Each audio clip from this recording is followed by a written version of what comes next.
Straight from their home ministry studio, it's the Gus and Gia Ministry podcast show. Gus? Yeah. Wow, this looks really good. Oh, you like the setup? Yeah. I hope Mom's okay with using this room. Well, of course. She said, it's our playroom. Yeah, So I know. it's okay. But I got the camera, the audio set up, the lights. I hope it doesn't get in her way. Here's Gus and Gia. You did a great job. Yeah. You're really Yeah. talented at all this techie Oh, stuff. yeah. We're on. Oh. Hello, everyone, and welcome to our episode of Gus and Gia Ministry podcast, where we explore faith, share stories, and hopefully inspire you in your walk with God. I'm Gia, your host, and as always, I'm joined by my little brother, Gus. Hey. It's Gus here, ready to bring some joy, laughter, and maybe even a dad joke or two as we dive into today's important topic. Thanks, Gus. Today's episode is about something really special, the Great Commission. We're going to talk about what Jesus meant by it and why it's such an important part of the Christian faith. The Great Commission. Not to be confused with the great condition of my favorite pair of sneakers. Not quite, Gus, but I like where your head is at. The Great Commission is actually one of the final instructions Jesus gave to his disciples before ascending into heaven. It's found in the Bible in the book of Matthew, chapter 28, verses 18 to 20. Oh, that's right. I remember. It's the part where Jesus tells his followers to go out and make disciples of all nations, right? Exactly, Gus. Jesus said, "Go, therefore, and make disciples of all nations, baptizing them in the name of the Father, and of the Son, and of the Holy Spirit, teaching them to observe all that I have commanded you. And behold, I am with you always, to the end of the age." So, it's like Jesus was giving his disciples a really important mission, kind of like a superhero mission, but with way more eternal significance. That's a great way to think of it, Gus. The Great Commission is indeed a mission, but it's one that's meant for all believers, not just the original disciples. It's about sharing the message of God's love and salvation with the whole world. That's right. It's a global mission, and yet we can share this right here. You bet. Or right in your backyard. That doesn't make sense. Your backyard? Only our dog Frankie is in our backyard. Should I be talking to Frankie about the Great Commission? Well, Gus, right here in your backyard is an expression. It just means locally. Oh, I see. I guess it wouldn't hurt. He's not a person, so he won't understand. But I could still get practice. Yes. So, let's break down what the Great Commission really means. When Jesus said to go and make disciples of all nations, he was telling his followers to spread the good news of his life, death, and resurrection to everyone, everywhere. So, it's kind of like Jesus saying, hey, don't keep this amazing news to yourselves. Share it with everyone you meet. Exactly, Gus. Jesus wanted his followers to reach out beyond their own communities and comfort zones to people all around the world. Making disciples means helping others to come to know Jesus, learn his teachings, and grow in their faith. And that sounds like a pretty big job. I mean, the whole world is a lot of people. It is a big job, but Jesus promised to be with his followers every step of the way. That's why he said, I am with you always, to the end of the age. He knew it wouldn't be easy, but he also knew that they wouldn't be alone. It's like he's the ultimate team captain, leading, guiding, and cheering us on. That's a great way to put it, Gus. Jesus is our leader, and we're called to be his teammates, working together to fulfill his mission. So, Gia, why is the Great Commission such a big deal? I mean, we hear about it a lot, but why does it matter so much? That's a great question, Gus. The Great Commission is important because it's about sharing hope, love, and salvation that comes through Jesus Christ. It's about giving people the opportunity to experience God's grace and build a personal relationship with him. Oh, I get it. It's like having the best news ever and wanting everyone to know about it. Like when I found out the ice cream truck added double chocolate chip. Yes, sort of like that, but on a much bigger scale. It's about sharing something that can change lives forever. Jesus didn't want his message to be limited to a small group of people. He wanted everyone to have the chance to hear it and respond to it. So, it's about love and inviting everyone into God's family, right?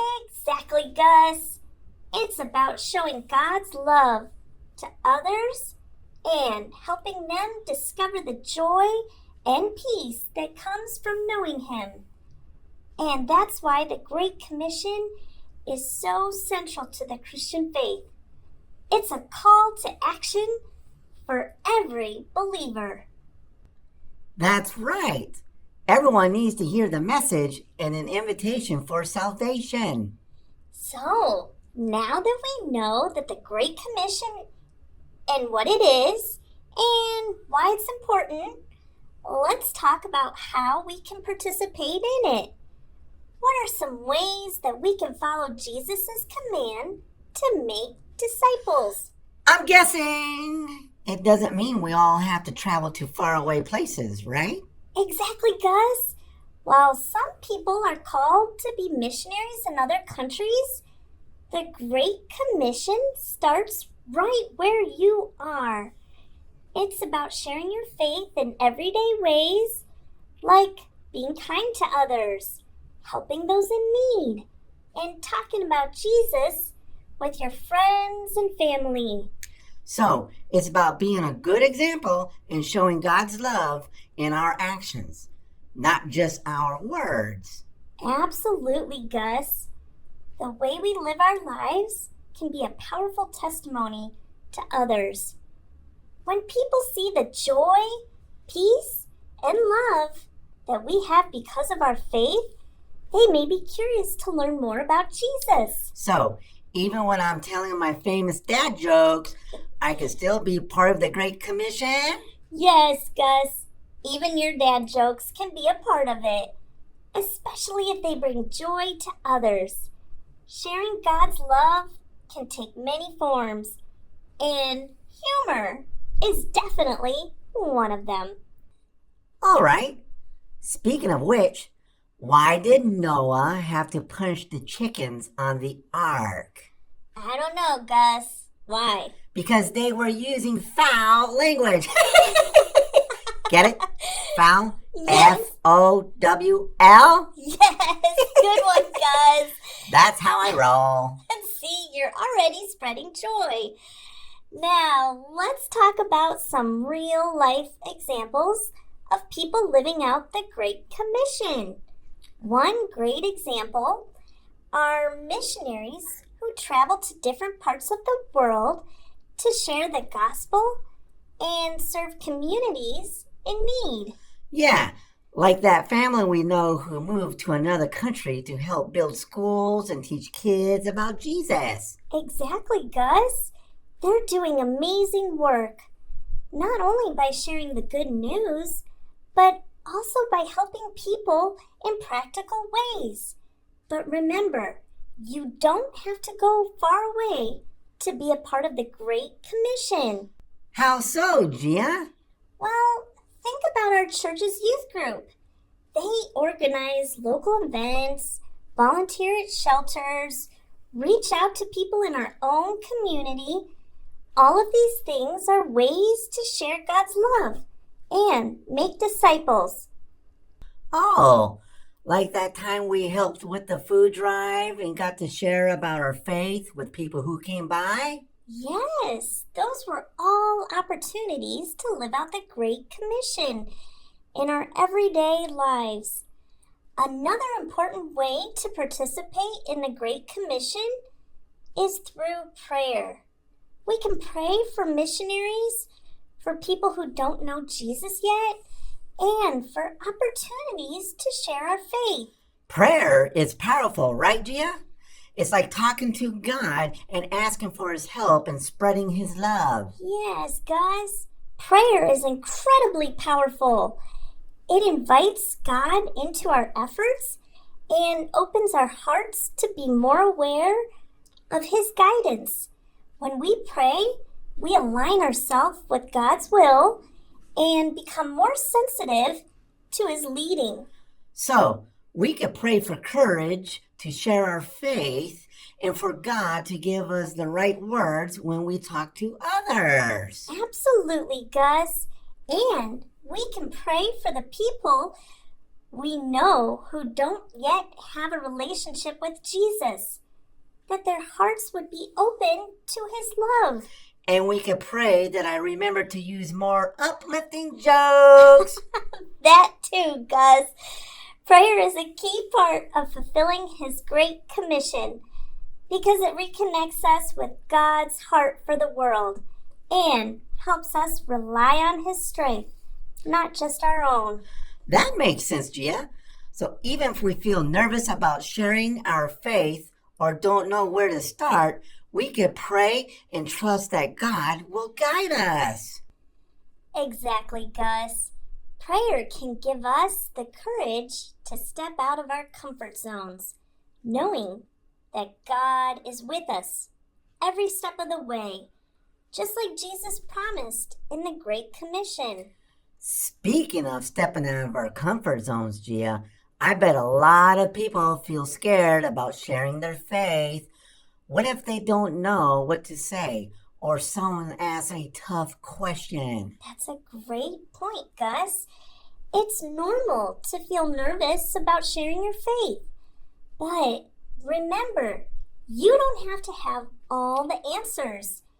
It's okay to say, I don't know, but I'm happy to find out with you. What matters most is your heart and your willingness to share. And maybe a friendly smile goes a long way, too. Definitely, Gus. A smile and kindness can open the door to meaningful conversations. And remember, sharing your faith isn't about winning in arguments. It's about sharing the love and truth of Jesus in a humble and loving way. I guess it's also about trusting that God is working in the other person's heart, even if we can't see it right away. Exactly, Gus. We plant the seeds by sharing God's love, and then we trust him to make them grow. The outcome is in God's hands, not ours. So, if we get scared, can we remember that it's not up to us? God is in control, and he's got our backs. That's right, Gus. And that makes all the difference. Now, let's talk about some practical ways kids and families can participate in the Great Commission right where they are. Oh, I love practical tips. Lay it on us, Gia. Okay, here are a few ideas. Start a kindness challenge. Think of ways to show kindness to people around you. Write a note of encouragement or help a neighbor with chores. Make a new friend at school. Kindness is a simple but powerful way to share God's love. It's great opening up your friendship circle, especially with those who might not feel included or they are new or shy. Yes. So invite friends to church or youth group. Doing this or even just to hang out with your church community, it's a great way to introduce them to the love of Jesus in a welcoming environment. And another one is to use your talents.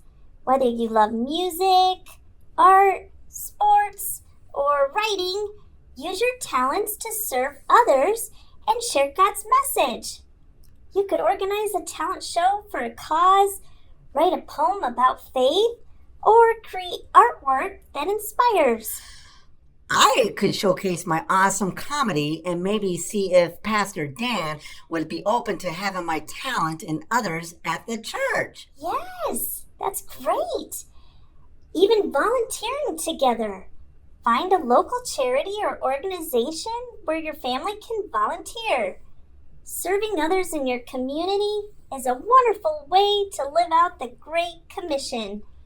And pray as a family. Make it a habit to pray together for opportunities to share your faith and for those who don't yet know Jesus. I love those ideas, Gia, especially the kindness challenge. I bet we could come up with some really fun ways to spread kindness. Absolutely, Gus. And these are things that anyone can do, no matter how young or old they are. The Great Commission is for all of us, and it starts with small acts of love and faithfulness. We just need to act upon it and make it happen. Today, not just in our words, but also our actions. Yes. So, to all our listeners out there, we want to encourage you to embrace the Great Commission.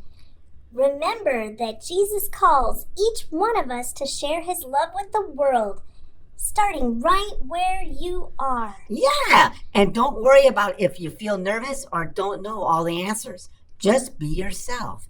Be kind and let God do the rest. Exactly, Gus. The most important thing we have is a willing heart and a trust that God is with you every step of the way. And remember, even a smile or a joke or a helping hand can be a part of sharing God's love. That's right. The Great Commission is about living out our faith in everything we do, big and small. Thanks for joining us today on Gus and Gia Ministry Podcast. We hope you feel inspired to share God's love and live out the Great Commission in your own unique way. Until next time, remember that Jesus is with you always, and you're never alone in this mission. And keep spreading those smiles and maybe a few good jokes while you're at it. Speaking of which, Gia, why did Moses make his tea on a mountain? I don't know, Gus. Why? Because he bruised it. Gus, thanks for that one. And thank you to all our listeners. See you next time on Gus and Gia Ministry Podcast.